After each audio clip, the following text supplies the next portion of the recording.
Alright, once again, I'd like to begin by giving all praises to Yahweh, Bahasham, Yahweh Shai, double honors to the apostles and elders of Great Millstone that surely do rule well. Alright, this is Caleb from Trinidad West Camp, doing a little video tonight just to wake up the Most High's holy and mighty elect, that 144,000 men that are going to be saved. Alright, Yahweh is his father's name, and Yahweh Shai is the son's name, whom you all two-thirds ignorantly call Jesus Christ. All right, and tonight's topic is entitled "Lay Hold on Everlasting Life." All right, and this video is basically for those that are, you might be outside the truth, but not too far outside. You might be looking in from the windows, wondering if it is to come into this truth. All right, but what happened is that you're studying what's going on around you. You're studying your family, you're studying your mother and father. You're studying the lifestyle that you grew up under. If it is to leave off that lifestyle, to take up this lifestyle, you understand? And I guarantee you that we at GMS give 100% truth. And by joining or coming into our camps, all right, you're just one step closer to everlasting life. All right, let me just bring the first precept.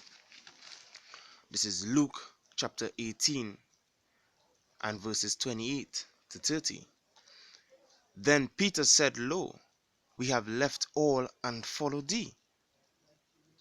And he said unto them, Verily I say unto you, there is no man that had left house, or parents, or brethren, or wife, or children, for the kingdom of Yahweh's sake, who shall not receive manifold more in this present time and in the world to come, life everlasting.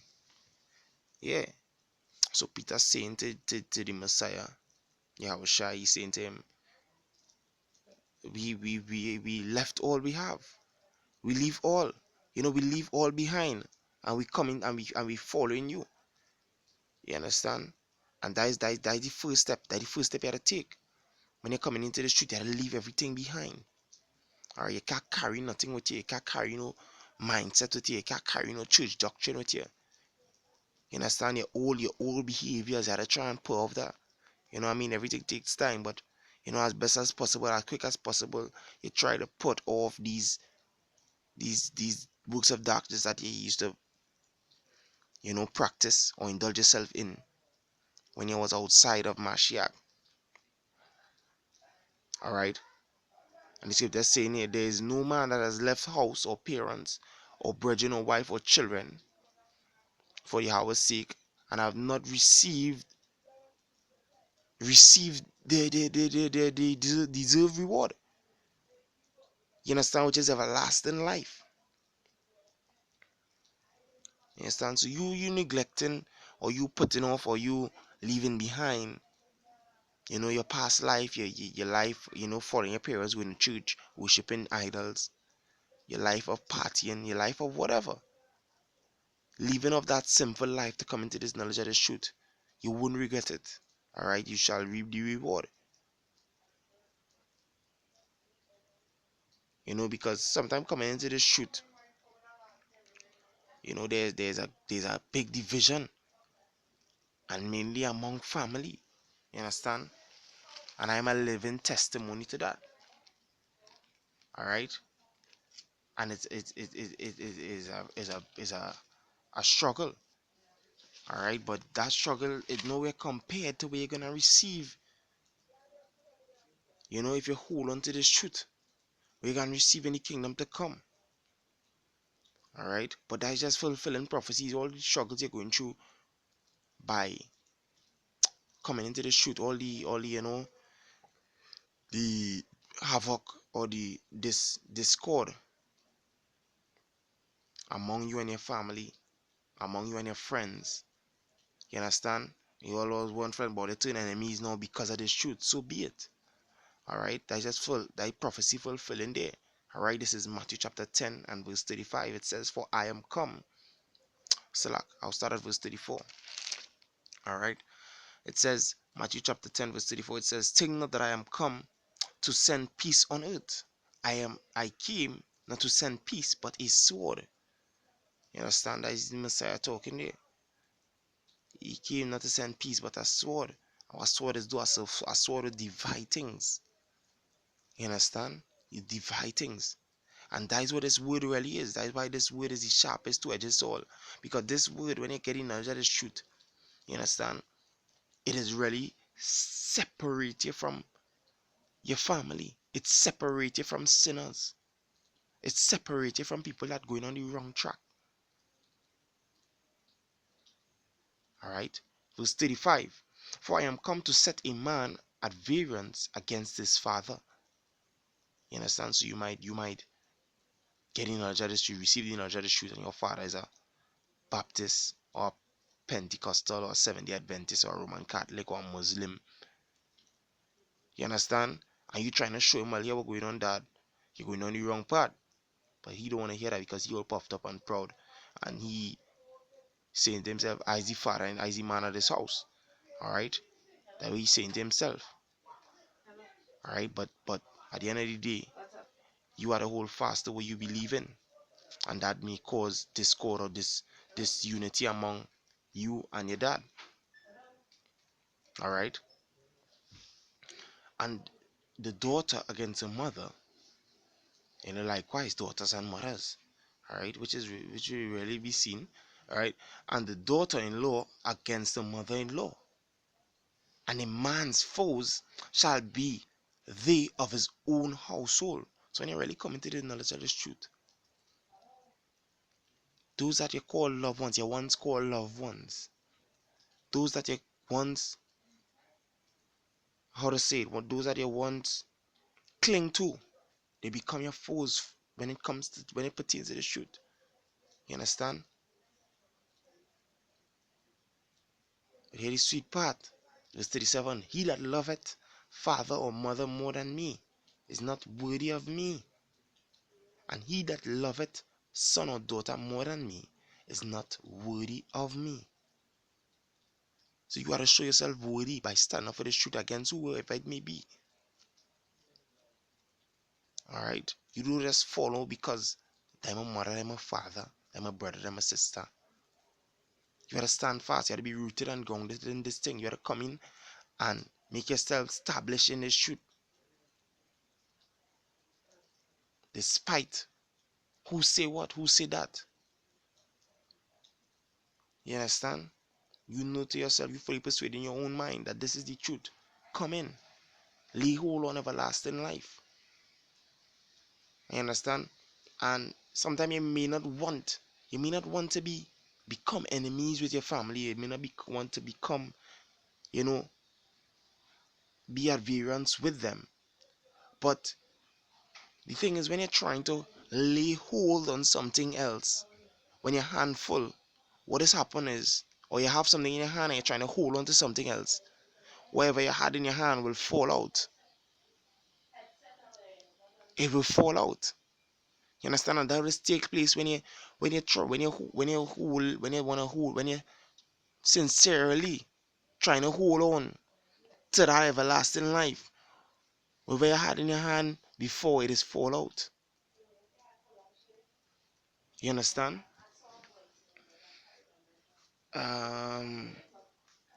Verse 38.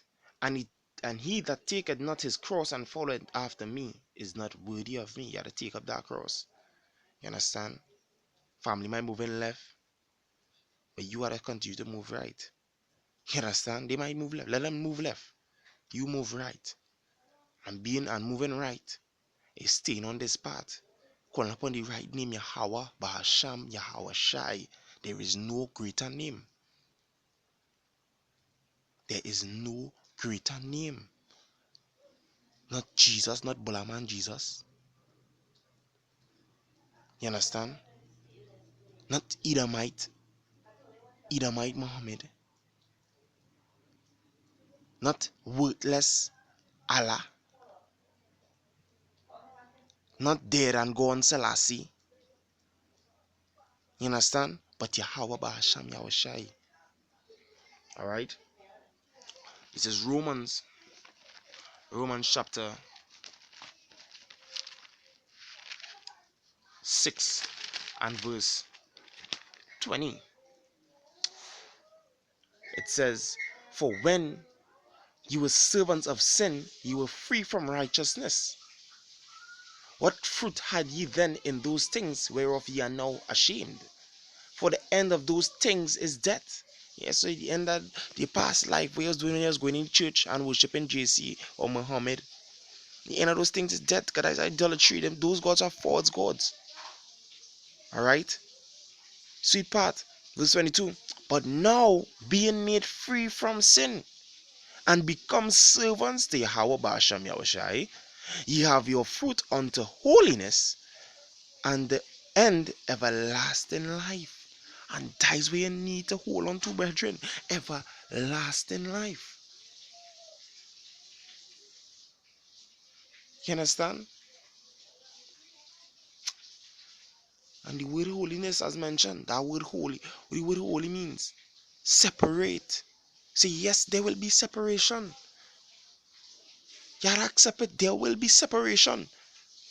But that is where you have to be a man. You have to be a man and stand up for this truth. The Lord looking for men. He looking for effeminates. He wants men. Alright?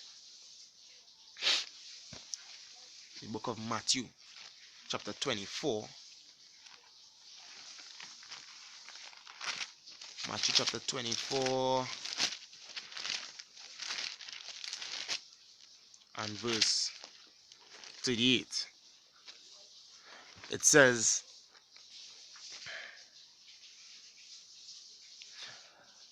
"For as in the days that were before the flood, they were eating and drinking, marrying, giving in marriage, until the day that Noah entered into the ark." Alright? So, yeah, there's going to be marrying, there's going to be eating, you're going to be drinking, you're going to see a family having a blast on Christmas Day. You know that they're coming together in one unity to eat pork. They're coming together in one unity to do all idolatrous and sinful acts. You know, giving in marriage by Esau law, walking on that aisle, putting ring on finger. It looks so wonderful, it looks so beautiful. You understand? Here, verse 39, "And knew not until the flood came and took them all away." And brethren, guess what? I sure you don't want to be taken away by this flood that is to come. This flood is not of water. This flood is going to be of fire, turmoil, nuclear destruction is going to come upon this earth. And the sinners are going to be destroyed. Alright? Come out from among them. Alright? "So shall also the coming of the Son of Man be." Yeah, so while they're marrying and they're drinking, you know, they're giving in marriage, they doing all these things, they worship in JC still, they worship on all these idols. The Most High just going to send that nuclear flood, that fiery flood, and devour them. Alright, just you know that listening, how to try to come into this ark, come into GMS. I ain't even going and try to say coming or come into Israelite camp. I making a specific GMS, because that is where the fountain of living waters is. You understand? GMS. Alright? The book of Mark chapter 10 and verse, I'll start at verse 29. Then Salakia, "And Yahushua answered and said, Verily I say unto you, there is no man that hath left house or brethren, or sisters, or father, or mother, or wife, or children, or land, for my sake and the gospel's, but he shall receive 100-fold now in this time houses, and brethren, and sisters, and mothers and children and lands with persecutions, and in the world to come ever eternal life.